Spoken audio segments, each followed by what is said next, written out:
రాష్ట్రంలో గత 3 రోజులుగా కురుస్తున్న అకాల వర్షాలతో అన్నదాతలు ఆందోళన చెందుతున్నారు. చేతికొచ్చిన పంట నేల రాలిందంటూ కన్నీళ్లు పెట్టుకుంటున్నారు. తడిసిన ధాన్యాన్ని ప్రభుత్వం కొనుగోలు చేయాలని కోరుతున్నారు. నష్టపోయిన తమను ఆదుకోవాలని వేడుకుంటున్నారు.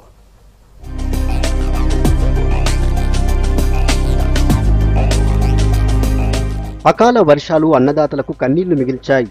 ఈదురుగాలులు వడగండ్ల వానతో రాష్ట్రంలో భారీగా పంట నష్టం జరిగింది.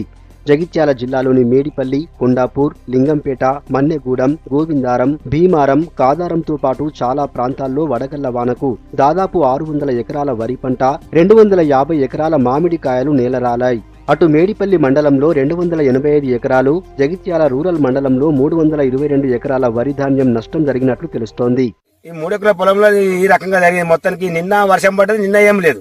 ఇవాళ వర్షం పడ్డది, నిన్న ఇదే రకంగా అయింది, మళ్ళీ ఇవాళ కూడా ఇదే రకంగా అయింది. మేము ఎట్లా బతుకుడు సార్? ఇది అది మొత్తానికి నష్టం అయిపోయింది. ఏం లేకుండా మొత్తం మారికలు పొలవులు ఏం లేకుండా మొత్తం రాలిపోయింది సార్. ఇది ఇప్పుడు మా పరిస్థితి ఏం కావాలి? ఇప్పుడు ఇది ఎట్లా చేసుడు? మాకు ఏం పంటలు లేకుండా మొత్తం మేము నీళ్లు లేక బోర్లు వేసి ఇది చేసి మేము ఇంత తిప్పలవాడి చేసింది అంతా గంగా కాల్చేస్తారు. ఇప్పుడు మేము ఎట్లా బతుకుడు? ఏం చేస్తాం సార్? చాలా వాన కొట్టి మొత్తం భూమి తలుగురాయి, మొత్తం ఇత్తు లేకుండా రాలేదు, ఇత్తులు మొత్తం పట్టుకుంటున్నది. అందుకోసం పెద్ద బాధగా ఉన్నది. ఏం అది ప్రభుత్వం చేతికొచ్చిన పొలం గంగా ఒడ్డుకు చేరింది అని బాధపడుతున్నాం. కొంత ఇప్పుడు ఏం నష్టపరిహారం ఏదన్నా ప్రభుత్వం సహాయకారం చేస్తుందని చెప్పి సహాయశక్తి కొరకు వెళ్ళాడుతున్నారు. నిన్న రౌతుల వర్షం ఒక పావు కిలో రౌతు పడ్డది. చెట్టుకున్న కాయసం మొత్తం పలిగినాయి. ఒక్కొక్క కాయ మీద 4-5 రౌతులు పడ్డాయి. మొత్తం బాగా నష్టం వాటిల్లింది మాకు మామిడి చెట్లకు. దాదాపుగా కొన్ని మా కొండాపూర్ ఏరియాలో 100 ఎకరాలకు నష్టం వాటిల్లింది. చిన్నగా కాదు, మళ్ళీ పావు కిలో సైజు రాళ్ళు పడే గింతెత్తు వర్షం పడ్డప్పుడు ఇంతెత్తు రౌతులు పేరుకొని ఉన్నాయి. అంత పంట వరి పొలాల సోమ ఎన్నో నష్టం బాగా వాటిల్లింది మాకు.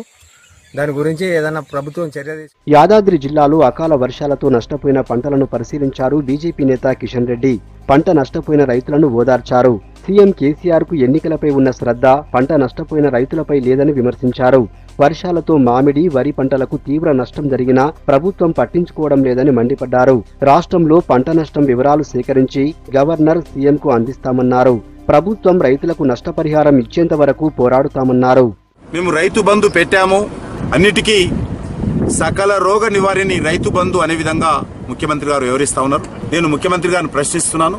గత కొన్ని సంవత్సరాలుగా కేంద్ర ప్రభుత్వము రైతులను ఆదుకోవడం కోసము సమగ్రమైనటువంటి పంటల బీమా పథకం పెట్టినప్పటికీ కూడా తెలంగాణ రాష్ట్రంలో ఎందుకోసం ఈ యొక్క పంటల బీమా పథకం మరి చిత్తశుద్ధితో రాష్ట్ర ప్రభుత్వం అమలు చేయడం లేదు? రైతుల గిట్టుబాటు ధర ఇవ్వాలి, రాష్ట్ర ప్రభుత్వం బోనస్ చెల్లించాలి, రైతుల యొక్క ఉత్పత్తులను కొనుగోలు చేయాలి, రైతులను అన్ని రకాలుగా ఆదుకోవాల్సిందిగా నేను ఈ సందర్భంగా రైతులను ముందుకొచ్చి పోరాటం చేయాల్సిందిగా పిలుపునిస్తాను. పంట నష్టపోవడంతో అన్నదాతలు ఆందోళన చెందుతున్నారు. తడిసిన ధాన్యాన్ని కొనుగోలు చేయాలని, నష్టపోయిన రైతులను ప్రభుత్వమే ఆదుకోవాలని కోరుతున్నారు.